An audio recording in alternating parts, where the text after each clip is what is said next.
Hi there, this is me. So ayan guys, isa na namang napakasimpleng sketch po ang ating gagawin sa ngayon. Ito po ay isang ibon.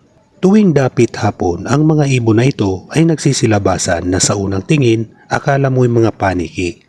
May swerte nga ba ang mga ibon na ito? Ang natural habitat ng mga balinsasayaw ay madilim na kuweba.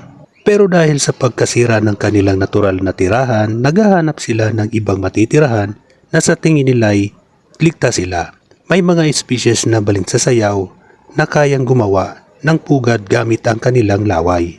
Ang mga natuyong pugad na gawa sa laway ng balinsasayaw ay pangunahing sangkap na napakasarap at napakamahal na Chinese cuisine. Ano ito? Ang bird nest soup o mas kilala sa tawag na nido soup na napakamahal lalo na ang main ingredient nito na edible bird nest mula sa laway ng balinsasayaw na nabibili sa halagang $2,000 o mahigit 100,000 pesos kada kilo.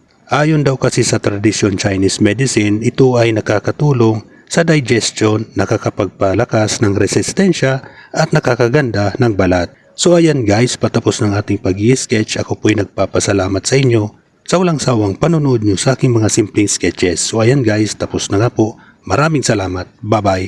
Thank you.